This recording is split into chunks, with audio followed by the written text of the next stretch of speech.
بسم اللہ الرحمن الرحیم رب زدنی علما۔ مورکنڈا کے اندر 6 سال ہو گئے تقریباً میں یہاں اس مسجد سے جا چکا تھا، اس وقت کی بات ہے یہ۔ مورکنڈے کے اندر نزول عیسیٰ علیہ السلام پر محمد ہادی گروپ کا ایک فرقہ وجود میں آیا۔ محمد ہادی گروپ، ان کا یہ دعویٰ یہ تھا کہ عیسیٰ علیہ السلام نازل نہیں ہوں گے۔ آپ سمجھ رہے؟ عیسیٰ علیہ السلام نازل نہیں ہوں گے، اور وہاں کے لوگوں نے اس مناظرے کے لیے مجھے انہوں نے جو ہے نا دعوت نامہ دیا کہ شیخ مناظرہ کرنا ہے ان سے، اور مورکنڈے کے اندر کافی سارے لوگ حدیث کے انکار ہو چکے ہیں، منکر حدیث ہو چکے ہیں۔ میں نے ان کو اوکے کر دیا، کال پہ بات ہوئی، اوکے، دن طے ہو گیا کہ بھئی اس دن آؤں گا، اس دن مغرب کی اور عشاء کے بعد درس ہوگا، سوال و جواب کی نشست ہوگی، اور رات کو 10 بجے ہمارا مناظرہ ہوگا۔ جب مناظرہ ہوا تو میں تو اکیلا گیا تھا کراچی سے، وہاں پر جب مناظرے پہ میں نے دیکھا تو 50 آدمی بیٹھا ہوا تھا ان کی طرف سے۔ کتنا؟ 50 آدمی۔ مورکنڈے کی تاریخی، مورکنڈے کا تاریخی مناظرہ تھا یہ۔ انہوں نے کہا ہم نہیں مانتے نزول عیسیٰ علیہ السلام کو۔ میں نے کہا پہلے آپ لوگ بیان کر لیں عیسیٰ علیہ السلام کے وفات کے اوپر، جو کچھ بولنا ہے بول لیں۔ میں نے کہا آخری میں صرف پوری آیت بھی نقل نہیں کروں گا، آیت کے آخری میں اللہ تعالیٰ کی 2 صفتوں کا ذکر کروں گا، اور 2 صفتوں کے اندر اپنی بات کو پورا کر دوں گا۔ اب آپ کہیں گے کہ یہ کیا ہوا؟ اب یہ سنیے۔ سبحان اللہ و بحمدہ سبحان اللہ العظیم۔ یہود نے عیسیٰ علیہ السلام کو مارنے کا دعویٰ کیا، عیسائیوں نے دعویٰ کیا، سلیب پہ چڑھا دیا، ٹھیک ہے۔ اللہ تعالیٰ فرماتے ہیں ان کا یہ کہنا تھا وَقَوْلِهِمْ إِنَّا قَتْلَ الْمَسِيحَ عِيسَى ابْنَ مَرْيَمَ، ان کا کہنا تھا کہ ہم نے مسیح ابن مریم کو قتل کر دیا، رسول اللہ جو اللہ کے رسول ہے۔ وَمَا قَتَلُوهُ، فرمایا کہ یہودی سن لیں کہ قتل نہیں کیا، کس کو؟ عیسیٰ علیہ السلام کو۔ عیسیٰ علیہ السلام نے اپنے حواریوں سے کہا تھا کون ہے جو میری شکل اختیار کرنے کے لیے تیار ہو جائے اور میری جگہ پر سولی پر چڑھنے کے لیے تیار ہو جائے، اس کو جنت کی بشارت دیتا ہوں۔ اللہ کے نبی تھے، برگزیدہ بند نبی تھے۔ اللہ کے نبی عیسیٰ علیہ السلام کے ایک حواری نے کہا کہ حضرت میں ہوں۔ عیسیٰ علیہ السلام کے ایک حواری بھی ان کے ساتھ گئے۔ اب ایک کمرہ تھا، کمرے میں سمجھ لیجئے 11 آدمی ہیں، میں مثال دے رہا ہوں، کتنے ہیں؟ 11 آدمی ہیں عیسیٰ علیہ السلام کو ملا کر۔ عیسیٰ علیہ السلام کو سولی پر چڑھایا، پھانسی دینے کی باری آئی، اللہ تعالیٰ نے عیسیٰ علیہ السلام کو روح اور جسم کے ساتھ اٹھایا۔ اللہ تعالیٰ فرماتے ہیں یہاں پر کہ وَمَا قَتَلُوهُ، قتل نہیں کر سکے، وَمَا صَلَبُوهُ، سولی پر بھی نہیں چڑھا سکے، وَلَكِنْ شُبِّهَ لَهُمْ، لیکن یہ مسئلہ ان کے لیے مشتبہ ہو گیا۔ کیا ہو گیا؟ مشتبہ ہو گیا، شک میں آ گئے۔ اچھا بھائی کیا شک میں آ گئے؟ شک میں یہ آئے کمرے میں تو 11 آدمی تھے، کمرہ بند تھا، 10 کیسے رہ گئے؟ اگر ہم بیٹھے ہوئے ہیں یہاں مثال کی تو 100 آدمی ہیں، یہ بھی بند کر دیا، یہ بھی بند کر دیا، سب کچھ بند کر دیا، پیک کر دیا، اور 100 آدمی میں یار یہاں ایک کم ہو گیا، اور ہم سب بیٹھے ہوئے ہیں دیکھ رہے ہیں، نہ آنے کا رستہ نہ جانے کا رستہ، یار یہ بندہ گیا تو کدھر گیا؟ سوال یا نشان ہے کہ نہیں ہے؟ اب انہوں نے کہا کہ یہ بندہ گیا کدھر؟ ایک بندہ غائب ہے۔ اللہ تعالیٰ نے ان کی تجسس کو، ان کی پریشانی کو، اور ان کے مذبذب لا الہ ہؤلاء ولا الہ ہؤلاء، نہ ادھر کا نہ ادھر کا، معلق بین ذلک، معلق ہو گئے درمیان میں، اس تشویش کو اور شک کو اللہ تعالیٰ نے ان الفاظوں میں ذکر فرمایا وَلَكِنْ شُبِّهَ لَهُمْ، مشتبہ ہو گیا کہ یار ایک گیا کدھر؟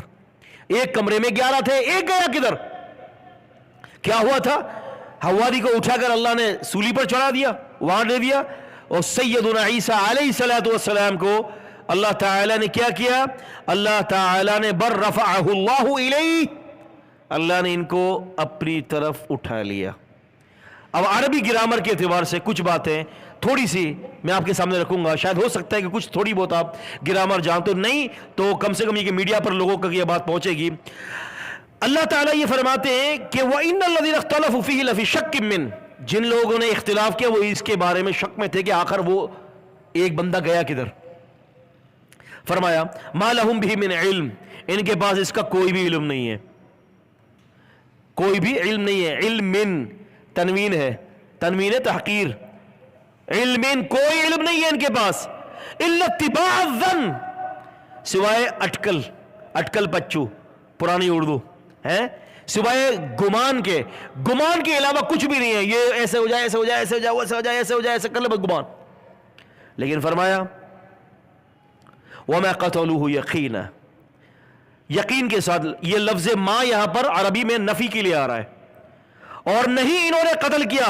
ہو کی ضمیر راجع ہے عیسیٰ علیہ السلام کی طرف, اور نہیں انہوں نے قتل کیا یقین کے ساتھ. ان کو خود کو بھی یقین نہیں تھا, کیونکہ مشتبہ ہو گیا نا, 11 میں سے ایک کدھر گیا, 10 کیسے رہ گئے.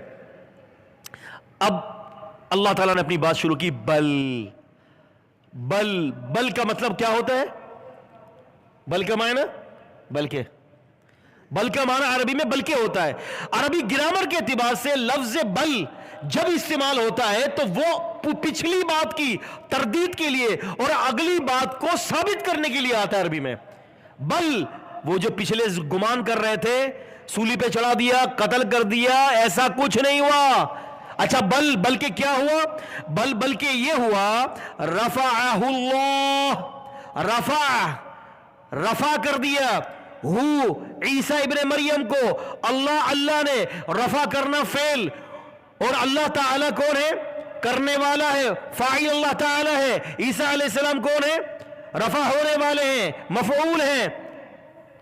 الیہ, اپنی طرف. اب عربی قاعدہ ہے, جب رفع الہ کے ساتھ آ جائے, یہ یاد رکھنا قاعدہ, جب رفع الہ کے ساتھ آ جائے تو اس کا مطلب درجات کی بلندی نہیں ہے, بلکہ روح اور جسم کے ساتھ بندے کو اٹھانا مانا ہوتا ہے جب عربی کے اندر رفع کا مصدر الہ کے ساتھ آ جائے.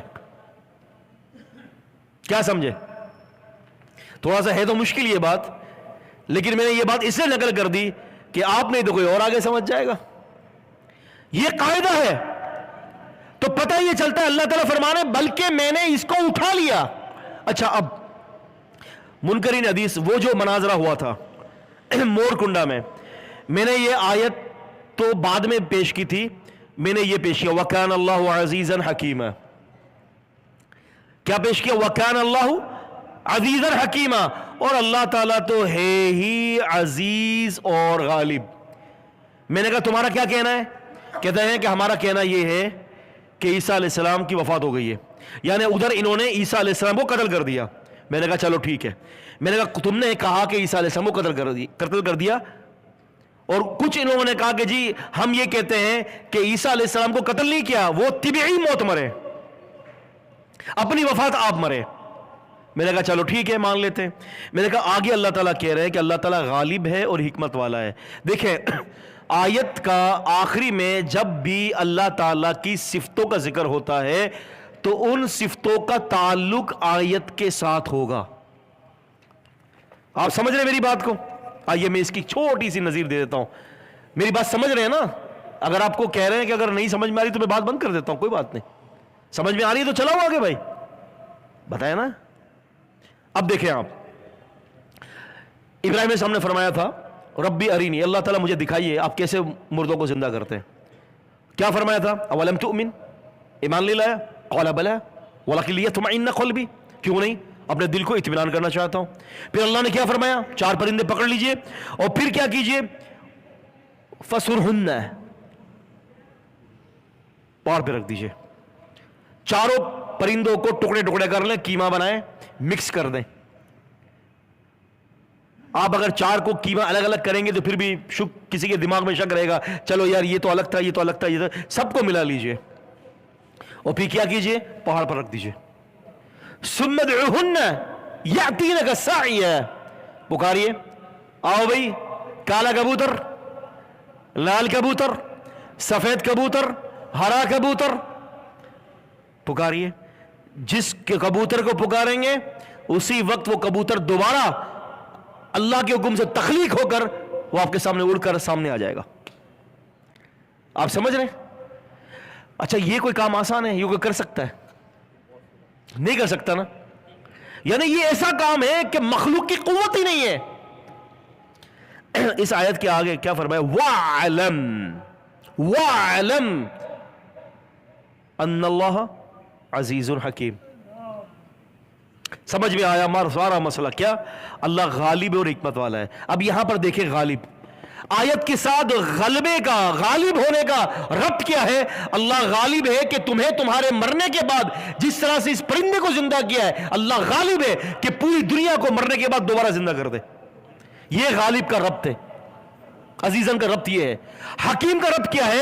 حکیم کا ربط یہ ہے کہ ہم نے ابراہیم آپ کے سامنے یہ کام کر کے دکھایا ہے. ہماری حکمت یہ ہے کہ ایمان والوں کے لیے یہ نشانی بن جائے. سمجھ میں آیا؟ کیونکہ یہاں پر وہ کام ہوا تھا جو خرق عادت تھا. کیا تھا وہ کام؟ جو خرق عادت ہے. عادت میں ایسا کام کبھی بھی نہیں ہوتا، اسی لیے فرمایا میں غالب ہوں اس کام کو کرنے میں. اب یہاں پر عیسیٰ علیہ السلام اگر اپنی موت آپ مر گئے، یا یہودیوں نے قتل کر دیا، یا عیسائیوں نے صلیب چڑھا دی، وَكَانَ اللَّهُ عَزِيزًا حَكِيمًا کا کیا فائدہ ہے پھر یہاں پر؟ یہ تو نارمل بات ہے. بہت سارے آدمی مرتے بھی ہیں، صلیب پہ بھی چڑھ جاتے ہیں اور اپنی طبی بھی موت مر جاتے ہیں، ہوتا ہی ہے نا. پھر اس آیت کا کیا فائدہ ہے یہاں پر؟ وَكَانَ اللَّهُ عَزِيزًا حَكِيمًا، اللہ تعالیٰ غالب و حکمت والا ہے. اب آیت کا میں نے ان سے یہ کہا، اور یہ 3.5 سے 4 گھنٹے کا مناظرہ تھا، میں نے ان سے یہ کہا اس آیت کا ربط ثابت کر دو کہ پچھلی آیت میں کیا ہے. کہتے کہ اللہ تعالیٰ نے موت دے دی نا. میں نے کہا یہ تو کوئی غلبے کی بات ہی نہیں رہی، یہ تو عام طبی موت مرتے ہیں. ابراہیم علیہ السلام کے ساتھ معاملہ ہوا تو کیا ہوا؟ خرق عادت تھا نا. بوٹیاں کر دی، کینا کر دیا پرندوں کا، اور اللہ تعالیٰ نے دوبارہ زندہ کر دیا. فرمایا میں غالب ہوں اس پر. بات سمجھ میں آ رہا ہے یار؟ بات غلبے کی ہو رہی ہے. اور اگر مثال کے طور پر ایک آدمی سویا ہوا ہے اور سوئے ہوئے کو آپ نے ہاتھ مارا اور ووٹ کیا تو اللہ تعالیٰ کہ میں غالب ہوں اس پر، تو بھائی اس میں تو فی الحال تو غلبیت کی کوئی نشانی ظاہر نہیں ہو رہی یہاں پر. خرق عادت تو یہ بات نہیں ہے نا کہ سوتا ہوا بندہ اٹھ جائے. سمجھ رہے میری بات؟ اب یہاں پر کیا ہے؟ اب یہاں پر خرق عادت یہ مسئلہ یہ ہوا کہ ہوتا کبھی بھی ایسا نہیں ہے کہ آپ کسی کو سولی پر چڑھائیں اور وہ بندہ چلا جائے خیریت کے ساتھ، صحت کے ساتھ، تحفظ کے ساتھ، حفاظت کے ساتھ، اور اس کی جگہ پر کوئی دوسرا چڑھ جائے سولی پر.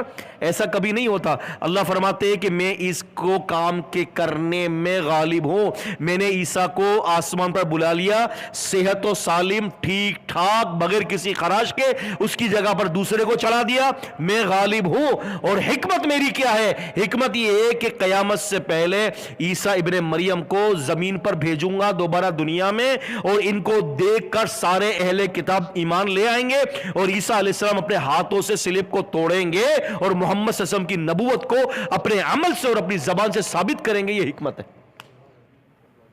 کیا سمجھے؟ سمجھ میں آیا مسئلہ؟ اب عیسیٰ علیہ السلام جب نازل ہوں گے تو عیسیٰ علیہ السلام سے پہلے امام مہدی کا ظہور ہو چکا ہوگا. اب یہ امام مہدی، بس میں بات کو اپنی سمیٹ رہا ہوں 15 منٹ 20 منٹ کے اندر انشاءاللہ. امام مہدی نماز کے لیے تیاری کریں گے. اچھا امام مہدی کو اللہ تعالیٰ ایک ہی رات کے اندر اس قابل بنا دے گا.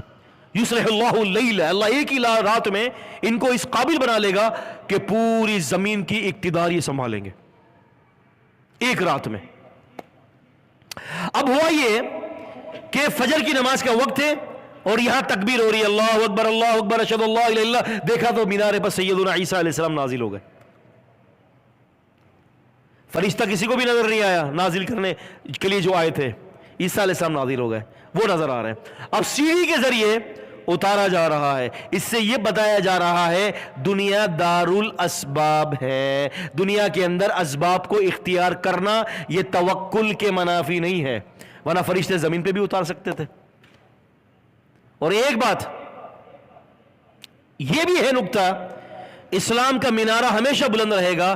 عیسیٰ علیہ السلام اسلام کے مینارے پر نازل ہوئے، ان کو اتارا، وہاں پر تشریف لائے، تکبیر ہو چکی تھی. امام مہدی فرمائیں گے آئیے آپ اللہ کے رسول ہیں، آپ اللہ کے نبی ہیں، آپ نماز پڑھائیں. کہتے کہ نہیں، اس وقت تم اس امتی محمدیہ کے امام ہو. آپ عیسیٰ علیہ السلام ان کے پیچھے ان کی امامت کے اندر نماز ادا کریں گے. اس سے یہ بات پتہ چلی عیسیٰ علیہ السلام نبی بن کر نہیں آئیں گے. منکرین حدیث کہتے ہیں نا کہ عیسیٰ علیہ السلام نبی بن کر آئیں گے تو پھر نبی سم تو خاتم النبیین ہے. اس سے یہ پتہ چلا کہ خاتم النبیین نبی علیہ السلام ہی ہے. اور قرآن مجید سے یہ پتہ چلتا ہے کہ ایک نبی کی نبوت کے ہوتے ہوئے پیچھے 2 3 نبی بھی آ سکتے ہیں. سورہ یاسین میں نہیں ہے ایک نبی تھے پیچھے 2 نبی اور بھیج دیے اللہ تعالیٰ نے, 3 نبی بھیج دیے ان کی مدد کے لیے. ایسا ہو سکتا ہے. عیسیٰ علیہ السلام کی آپ تعلیمات دیکھیں. مثال کے طور پر اس وقت انجیل ہمارے سامنے ہے, پوری انجیل میں کہیں نہیں لکھا ہوا کہ عیسیٰ علیہ السلام کو یہ حکم دیا گیا کہ آپ خنزیر کو قتل کریں, صلیب کو توڑیں, جزیے کو معاف کریں. کہیں بھی نہیں لکھا ہوا. بلکہ یہ حدیث تو بخاری شریف کے اندر ہے. عیسیٰ علیہ السلام جزیے کو معاف کیسے کریں گے, خنزیر کو قتل کیسے کریں گے, اور جناب عالی عیسیٰ علیہ السلام صلیب کو کیسے توڑیں گے. ایسے توڑیں گے کہ نبی علیہ السلام کی حدیث میں موجود ہے, وہ سمجھ جائیں گے کہ آخری نبی نے عیسیٰ ابن مریم کو حکم دیا ہے کہ آپ یہ کام کریں. اب عیسیٰ علیہ السلام جب آئیں گے تو اس وقت دجال کا خروج ہوگا. اب یہ نبی کریم صلی اللہ علیہ وسلم فرماتے ہیں, اس کی بڑی تفصیل آئی ہے حدیث کے اندر, بڑی تفصیل آئی ہے. اللہ کے رسول صاحب نے فرمایا کوئی نبی ایسا نہیں ہے جس نے اپنی امت کو کان دجال سے نہ ڈرایا ہو. آپ نے فرمایا نوح علیہ السلام نے بھی ڈرایا, جبکہ نوح علیہ السلام کے زمانے میں تو ہو ہی نہیں سکتا تھا دجال کا آنا, لیکن انہوں نے بھی ڈرایا. اور آپ نے فرمایا میں بھی ڈراتا ہوں, اور میں تمہیں اس بات پر ڈراتا ہوں کہ کانا دجال ایک آنکھ سے کانا ہوگا, ممسوح العین ہوگی اس کی, ایک آنکھ سے کانا ہوگا, اور ایک آنکھ اس کی جو ہے وہ پھولی بھی ہوگی. عنبۃ تافیہ, انگور کی طرح پھولی ہوئی ہوگی ایک آنکھ, اور ایک آنکھ جو ہے وہ پچکی ہوئی ہوگی. دونوں آنکھیں خراب ہوں گی. اس کی پیشانی پر کاف فا اور را کفر کافر لکھا ہوا ہوگا.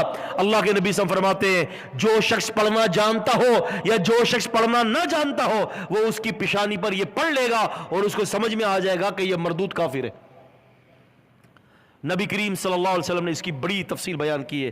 اب یہ ایک دفعہ اللہ کے نبی صلی اللہ علیہ وسلم کے دور میں فاطمہ, سیدہ فاطمہ بنت قیس رضی اللہ تعالی عنہا, وہ ذکر فرماتی ہیں کہ ایسا ہوا کہ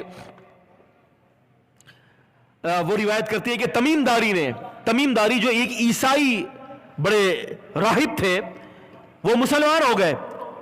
انہوں نے اللہ کے نبی صلی اللہ علیہ وسلم سے کہا کہ اے اللہ کے رسول صلی اللہ علیہ وسلم کچھ باتیں دریافت کرنی ہے. اچھا, اللہ کے نبی صلی اللہ علیہ وسلم نے کبھی بھی کسی صحابی سے روایت نقل نہیں کی. Point to be noted. اللہ کے نبی صلی اللہ علیہ وسلم نے کبھی بھی کسی صحابی سے روایت نقل نہیں کی. ہر صحابی رسول اللہ صلی اللہ علیہ وسلم سے حدیث نقل کرتے ہیں. لیکن یہاں پر تو ماجرا ہی کچھ اور ہے. اللہ کے نبی نے فرمایا ہم سے تمیم داری نے روایت کیا ہے. کیا فرمایا؟ ہم سے تمیم داری نے بیان کیا ہے, تمیم داری نے اس مسئلے کو روایت کیا ہے. وہ فرماتے ہیں کہ ہم اللہ کے نبی صلی اللہ علیہ وسلم بڑے جہاز میں سفر کر رہے تھے. بس اختتام کی طرف جا رہا ہوں میں, 1 گھنٹہ ہو رہا ہے اصل میں.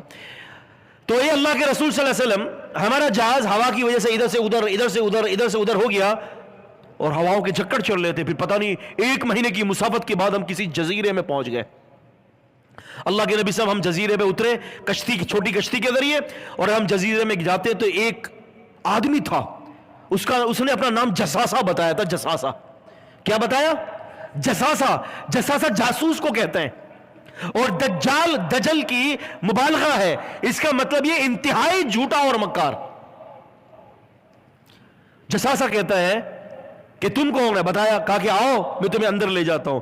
جساسا اندر لے کر گیا تو تمیم داری رضی اللہ تعالی عنہ نے نبی علیہ السلام سے فرمایا اللہ کے رسول میں نے دیکھا ایک آدمی ہے, بڑے بڑے بال ہیں اس کے جسم پر, اور اس کے ہاتھ, بعض روایت سے اس کے ہاتھ اس طرح سے بندھے ہوئے ہیں, گدی کی طرف دونوں ہاتھ, اور زنجیروں سے اس کو جھکڑا ہوا ہے, اوپر کی طرف اچھل کود کر رہا ہے.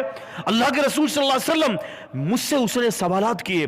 اس نے جو ہے بحریہ تبریہ کے بارے میں بھی پوچھا, اور 3 سوالات اور کیے. ایک نہر کے بارے میں پوچھا, ایک سمندر کے بحریہ کے بارے میں پوچھا, اور اس نے ایک کھیت کے بارے میں پوچھا, اور آپ کے بارے میں بھی اس نے پوچھا. میں نے جواب دیا اللہ کے رسول صلی اللہ علیہ وسلم. اور یاد رکھیں کہ نبی علیہ الصلوۃ والسلام کی اس روایت سے پتہ چلتا ہے کہ جو باتیں اس نے پوچھی تھیں اس میں سے تقریباً باتیں صادر ہو چکی ہیں. کنویں کے بارے میں پوچھا تھا وہ اب خشک ہو رہا ہے, اس سمندر کے بارے میں, اس بحریہ کے بارے میں پوچھا تھا وہ بھی تقریباً خشک ہو چکا ہے. تو یہ ساری چیز اس نے پوچھی. پوچھنے کے بعد اس نے آخری یہ سوال کیا کہ کہاں سے آئے ہو؟ تمیم داری رضی اللہ عنہ نے فرمایا کہ یہ ہم لوگ عرب کے ہیں. کہا کہ وہاں پر اس نبی کا ظہور ہو چکا ہے؟ کہا کہ ہاں, اس نبی محمد صلی اللہ علیہ وسلم کا ظہور ہو چکا ہے. کہا کہ لوگوں نے ان کی بات مانی؟ دجال پوچھ رہا ہے. یعنی آپ اندازہ کریں اس کو انفارمیشن ہے, اس کو باتیں معلوم ہے. ہاں لوگوں نے بات مان لی. پتہ ہے کیا کہتا ہے؟ ان کو ایسا ہی کرنا چاہیے تھا. ہاں, ان کو ایسا ہی کرنا چاہیے تھا, ان نبی کی بات ماننی چاہیے تھی. اور کہا کہ جب یہ 4 جو چیزیں میں نے تمہیں بتائی ہیں یہ پوری ہو جائیں گی بس پھر میرے آنے کی تیاریاں شروع ہو جائیں گی. ابھی اس وقت جس دور میں ہم کھڑے ہیں, آپ اس وقت دیکھیں کہ آپ کو میں اب یہ تو ایسا اب جو ہم جس ٹاپک کی طرف اب ہم جا رہے ہیں نا, اس کے لیے کم و بیش 1.25 گھنٹہ چاہیے کچھ باتیں کرنے کے لیے, ساری نہیں کچھ باتیں. اب لازمی سی بات اتنا وقت تو آپ کے پاس بھی نہیں ہے. لیکن میں یہ بتاتا چلوں کہ دجال کے آنے کے اثرات جو ہے نا وہ ثابت ہو رہے ہیں. دجال ایک بہت بڑا فتنہ ہے. بعض لوگوں نے دجال کے بارے میں یہ کہا کہ یہ دجال ایک نظام کا نام ہے, امریکی نظام. بعضوں نے یہ کہا کہ دجال جو ہے نا کسی ملک کا نام ہے. تو بھائی دجال جو ہے نہ کسی ملک کا نام ہے نہ کسی نظام کا نام ہے. دجال خود ایک فرد واحد ہوگا, ایک شخص ہے دجال. اچھا, ایک دجال نبی اسلام کے دور میں بھی تھا. اللہ کے نبی کو شک ہو گیا تھا. ابن سیاد جو ہے نبی اسلام کے دور میں موجود تھا. امام مسلم رحمۃ اللہ علیہ نے صحیح مسلم میں ذکر کیا ہے, اور امام نووی رحمۃ اللہ علیہ نے صحیح مسلم کے اندر ابن سیاد کے حوالے سے باب قائم کیا ہے. مسلم شریف کے اندر جو حدیثیں ہیں اور جو اس پہ باب قائم کیا گیا ہے وہ امام مسلم نے نہیں کیا, وہ امام نووی نے کیا ہے. اور ایک اور بھی محدث کا نام آتا ہے, غالباً مجھے یاد نہیں آ رہا, تھوڑا دھندلا ہے, امام سخاوی وغیرہ کا نام لیا جاتا ہے, واللہ اعلم کہ انہوں نے بھی باب قائم کیا ہے. لیکن امام مسلم کے ان حدیث کی جو تبویب ہے وہ امام نووی نے قائم کیا ہے. یہ تو بات کنفرم ہے. اب ہوا یہ کہ ایک لڑکا تھا, صحابہ اکرام کو شک تھا یہ دجال تو نہیں ہے. صحابی فرماتے ہیں کہ اللہ کے رسول صلی اللہ علیہ وسلم نے ہمیں ایک دفعہ دجال کے بارے میں ذکر کیا, اور ایسا ذکر کیا کہ ہم ڈر گئے کہ یہ ایسا نہ ہو کہ اس جھاڑیوں سے دجال آ جائے نکل کر. اتنا شدید طریقے سے ذکر کیا اللہ کے نبی صلی اللہ علیہ وسلم نے. خیر, کہتے ہیں کہ ابن سیاد جو تھا وہ ایک عجیب قسم کی باتیں بک بک بک بک کرتا تھا. چادر اوڑی ہوئی تھی اور وہ بڑبڑا رہا تھا. نبی کریم صلی اللہ علیہ وسلم نے سوچا کہ اس کی باتیں میں سن لوں تاکہ لوگوں کو بتا دوں کہ اس کے جھانسے میں مت آنا. آپ کسی کا تجسس نہیں کرتے تھے, لیکن اس بندے کی تجسس کی جا سکتی ہے کہ جو بندہ امت کے لیے, اللہ کی مخلوق کے لیے نقصان دہ ہو. مثال کے طور پر آپ کو پتا ہے ایک آدمی فلاں آدمی چور ہے نا, آپ کو پتا ہے کہ یہ اب جہاں جائے گا وہ چوری کرے گا. تو آپ کیا خیال ہے, جس گھر میں جائے گا اور اگر آپ کی وہاں جان پہچان ہے تو آپ ان کو اطلاع تو کرو گے نا. تو یہ جاسوسی حرام نہیں ہے, یہ غیبت دراصل غیبت نہیں ہے, یہ امت کی خیر ہے. تو اللہ کے نبی صلی اللہ علیہ وسلم تشریف لے گئے, آپ نے ان کی باتیں سننے کے لیے گئے تو اس کی ماں نے دیکھا, اے ابن سیاد ابو القاسم آئے ہیں, اٹھو. صلی اللہ علیہ وسلم اٹھ گیا. اللہ کے نبی نے فرمایا کہ اگر یہ اس کو نہ اٹھاتی نا تو مجھے پتہ چل جاتا ہے کہ یہ کیا ہے. اب اللہ کے نبی صلی اللہ علیہ وسلم پر خود پر یہ بات مشتبہ ہو گئی تھی. یہ بڑا طویل واقعہ ہے جو نے اختصار ذکر کیا ہے. آپ پر بھی یہ بات مشتبہ تھی کہ یہ دجال ہے کہ نہیں ہے. خیر, نبی علیہ الصلوۃ والسلام نے اس کے بارے میں کوئی بھی پھر فیصلہ نہیں دیا. ایک دفعہ عمر رضی اللہ تعالیٰ عنہ ایک دفعہ اللہ کے نبی سے ان کے پاس گئے, ابن سیاد کے پاس. آپ نے فرمایا کہ تو گواہی دیتا ہے میں اللہ کا رسول ہوں. اس نے کہا کہ آپ گواہی دیتے کہ میں بھی اللہ کا رسول ہوں. عمر رضی اللہ تلوار نکالی, اجازت دیجیے گردن کاٹوں. آپ نے فرمایا کہ عمر رہنے دے, اگر یہ دجال ہوا نا تو اس کو قتل نہیں کر سکتا, کیونکہ اس کو قتل تو پھر عیسیٰ علیہ السلام کریں گے. ٹھیک ہے, اور اگر یہ دجال نہ ہوا تو پھر اس کو قتل کرنے سے کوئی فائدہ نہیں ہے, چھوڑ دے, جانے دے, خلی کر, چھوڑ دیا جی. اب صحابی فرماتے ہیں انس بن مالک رضی اللہ تعالیٰ عنہ غالباً یا ابو موسیٰ اشعری، ہم لوگ عمرے کے لیے گئے، یہ ابن سیاد بھی ہمارے ساتھ تھا، بولا میرا دل تو بڑا گھبرا رہا تھا، گھٹ رہا تھا کہ یار یہ دجال کو ہم ساتھ لے کے جا رہے ہیں۔ اس نے پھر مجھے مخاطب کیا، یار تم مجھ سے ڈرتے کیوں ہو؟ ابن سیاد کیا کہہ رہے ہیں، یار تم مجھ سے ڈرتے کیوں ہو یار، میرے کو دجال تھوڑی نہ کوئی ہو۔ دیکھو اللہ کے نبی صلی اللہ علیہ وسلم نے فرمایا تھا نا کہ دجال جو ہے مکے مدینے میں داخل نہیں ہوگا، کہتے کہ ہاں کہا تھا، تو بولے یار میں تو مدینے میں رہتا ہوں اور مکے جا رہا ہوں عمرہ کرنے کے لیے، کس بات سے ڈرتے ہو؟ اچھا اللہ کے نبی نے فرمایا اس کی اولاد نہیں ہوگی، ہاں جی میری تو اولاد ہے، شادی ہو گئی، بچے میرے، کیوں گھبرا رہے ہو بھائی تم؟ صحابی فرماتے کہ کچھ تسلی ہو گئی یار، سانس ٹھنڈے سانس لے لیا میں نے۔ لیکن ابو سعید خدری فرماتے کہ میں نے اس سے کہا کہ اگر تجھے کوئی دجال بنا دے تو تو پسند کرے گا؟ کیا کہ ہاں، اس اپارچونٹی کو میں کیسے ضائع کروں گا، اگر مجھے کوئی دجال بنائے گا تو میں قبول کروں گا۔ کہتے پھر دل کے اندر کھٹکا گیا، پھر مصیبت ہو گئی میری کہ یار لگتا ہے یہ دجال ہے، اور اس نے کہا کہ اگر مجھ سے کوئی پوچھے گا کہ اس وقت دجال کہاں ہے تو میں بتا دوں گا کہ دجال کہاں ہے۔ ابھی ابو سعید خدری فرماتے لگتا ہے کہ دجال یہی ہے۔ اب اس کے بارے میں کچھ روایات متعارضہ ہیں کہ کیا یہ دجال ہے کہ نہیں ہے، تو یاد رکھیں کہ دیکھیں نبی صلی اللہ علیہ وسلم نے فرمایا قیامت سے پہلے 30 دجال لوگ آئیں گے، ہر کوئی یہ دعویٰ کرے گا کہ وہ اللہ کے رسول ہے، اور یہ 30 کے 30 دجال ہوں گے۔ ہو سکتا ہے ابن سیاد ان 30 دجالوں میں ایک دجال ہو، یہ وہ دجال نہ ہو کہ جو قیامت سے پہلے جس کا خروج ہوگا، سمجھ رہے؟ یہ ان 30 دجالوں میں، جیسے کہ غلام مرزا قادیانی یہ بھی انہی 30 دجالوں میں ایک دجال ہے۔ غلام مرزا قادیانی، مسلمہ کذاب، یہ ان 30 دجالوں کے ایک دجال ہے، تو ابن سیاد بھی اس دجالوں میں سے ایک دجال ہے۔ بعض علماء یہ کہتے ہیں کہ یار ہو سکتا ہے یہ وہی دجال ہو، کیوں کہ جو اللہ کے نبی نے فرمایا تھا نا کہ یہ مکے اور مدینے میں داخل نہیں ہو سکے گا، یہ اس وقت کے لیے فرمایا تھا کہ جب یہ خروج کرے گا قرب قیامت، ابھی تو خروج کیا ہی نہیں ہے اس نے۔ تو بہت ساری باتیں ہیں اور ساری باتوں کا جوابات دیے ہیں، تو لہٰذا میں یہ کہنا کہ چاہتا ہوں کہ آج گراؤنڈ بنایا جا رہا ہے دجال کے حوالے سے۔ آپ دیکھیں نا، اللہ تبارک و تعالیٰ آپ کا بھلا کرے، اب جو موویز جو آتی ہیں، مختلف قسم کی جو فلمیں اور موویز جو بنتی ہیں، اس میں آپ کو ایک کریکٹر دکھایا جاتا ہے سپر ہیرو کا، دیکھا ہے آپ لوگوں نے کبھی؟ سپر ہیرو کیا ہوتا ہے؟ اس نے اوپر سے چھلانگ ماری اور وہ آسمان سے آتا ہے، سب کا خیر خواہ ہوتا ہے، یعنی انہونے کام کر لیتا ہے، اور دوڑتے دوڑتے جو ہے بلڈنگ پہ بھی چلا جاتا ہے، جہاز کو بھی پکڑ لیتا ہے، اور جناب عالی کیا کچھ نہیں کر کے دکھاتا۔ بچوں کے اور بڑوں کے ذہنوں کو دجال کے لیے ڈیولپ کیا جا رہا ہے، دجال بھی یہی کرے گا۔ نبی صلی اللہ علیہ وسلم فرماتے ہیں اس کے ساتھ جنت ہوگی، اس کے ساتھ جہنم ہوگی۔ آپ نے فرمایا کہ جب بھی تم اس کے ساتھ ٹکرا ہو جائے تمہارا، تو اس کی جنت کے اندر مت جانا، اس کی جہنم میں چلے جانا، تم اس کی آگ میں جاؤ گے تو وہ جنت ہوگی، اور اگر اس کے باغ میں جنت میں چلے جاؤ گے تو وہ آگ ہوگی۔ اور اتنا بڑا خبیث شعبدے باز ہوگا کہ حدیث میں آتا ہے کہ ایک آدمی کے پاس آئے گا، امام مروزی رحمۃ اللہ علیہ کی کتاب الفتن کے اندر یہ ذکر ہے کہ یہ ایک آدمی کے پاس آئے گا، کہے گا کہ بھائی تو مجھ پر ایمان لیا، میں ہوں نا رب تمہارا، مجھ پہ ایمان لا۔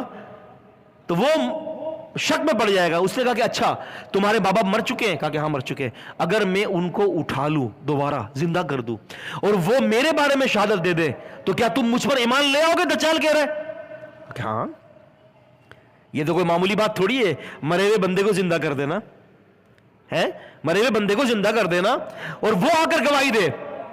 اللہ کے نبی صلی اللہ علیہ وسلم فرماتے ہیں پھر یہ شیاطین کو حکم دے گا کہ اس کے ماں باپ کی شکل اختیار کر لو، اس کے ماں باپ کی شکل اختیار کر کے وہ شیاطین آئیں گے اور کہیں گے، ماں کہے گی کہ بیٹے، باپ کہے گا کہ بیٹے مان لو اس کی، یہی ہمارا رب ہے۔